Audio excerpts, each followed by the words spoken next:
Hi there, welcome to Unstoppable with Tarot, where we use tarot to help us make better decisions, to predict certain outcomes, and either really enhance those outcomes or try to avoid them. So it is just a prediction tool, so please use it accordingly and do not ever lose sight of your intuition. If there's anything that we should pay attention to and trust, is our intuition. So let's keep exercising that relationship with our intuition and strengthen it. So I wanted to start with a moon card, just for a little guidance.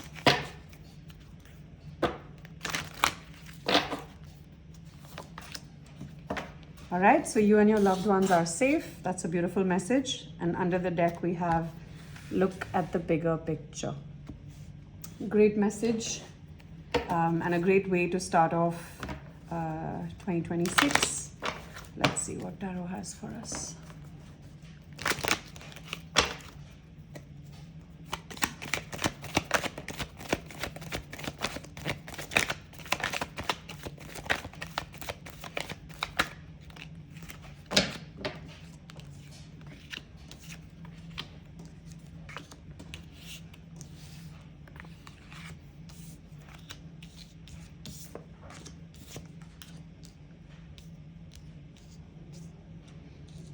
Well, so it seems like you're coming out of a time of feeling left out in the cold, not really feeling motivated to do anything, just a general lack of any kind of enthusiasm, really. And then we can see that actually that's done you well, because sometimes when you withdraw from certain situations, kind of like the law of attraction, you know, the more loosely you hold something, the easier it comes to you. So it seems like when you stop putting in the immense need to succeed and, you know, like just pedaling away at all times, it enabled you to come out of a feeling of being left out, and you kind of started to root in yourself. And you can see that in the Queen of Pentacles. You start to realize that actually you do have a lot going for you, and you've put down a good amount of roots. We do see, however, that there is you might be single at this time, and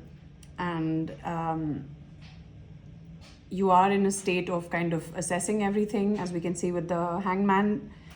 And as you assess, there seems to be a certain amount of truth that goes hand in hand with that.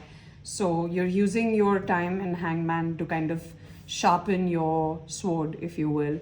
You know, to try and become more concise, and to have more impact with saying less, but getting across the message in a super impactful way. So it's a great use of the Hangman energy, I would say, because usually in Hangman people observe, and they're put in a state of suspension to be able to assess a situation differently, to get a different perspective on something. And it seems like you're utilizing that time to communicate how you feel.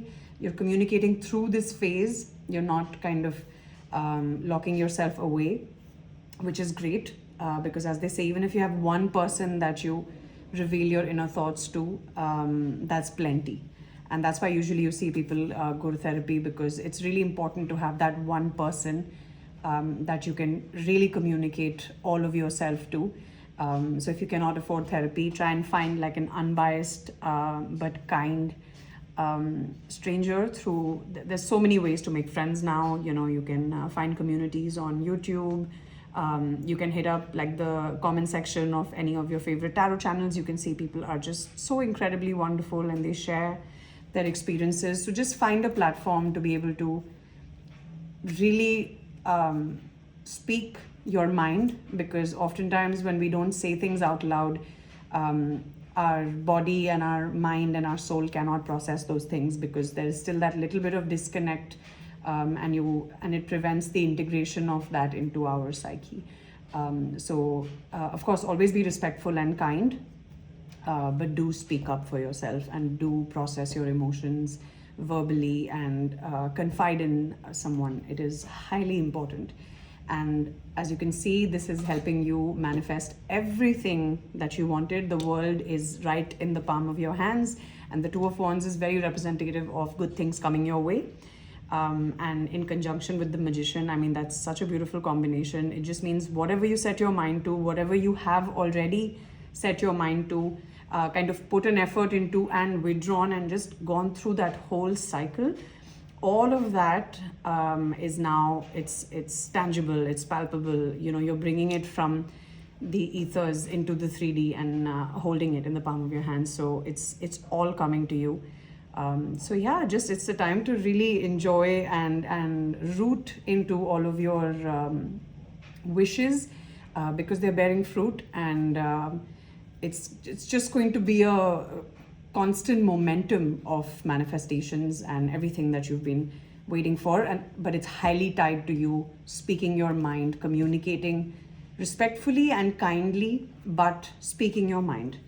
And at the bottom of the deck we have Seven of Wands, which means you have been through journeys that have required you to kind of develop an armor, and it's asking you to hold on to the armor. There's nothing wrong with having a little bit of armor, as long as you don't lock yourself away, you know, like if you just use that armor to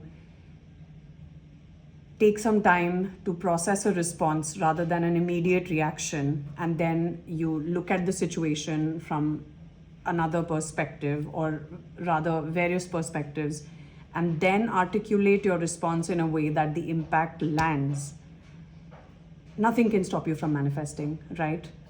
So use your armor. There's nothing wrong with being cautious from time to time in situations that require you to be. And if you do enough work on yourself, you realize that when you're feeling certain emotions, it's coming to the forefront because there are certain things that are unaddressed. So when you start looking at those things, you realize that you have put armor on certain aspects of your personality that are still healing, and that's absolutely fine, because it's like having a wound and then you want to put a band-aid or a bandage on it, right?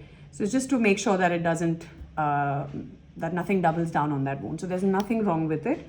As long as you process the situation, take your time to formulate a response and speak it out into the universe, and it's going to happen for you. So congratulations, this is an incredible reading. And I hope you're having a great time wherever you are and whatever time of day it is. Wishing you an incredible 2026 ahead, and I'll see you on the next one.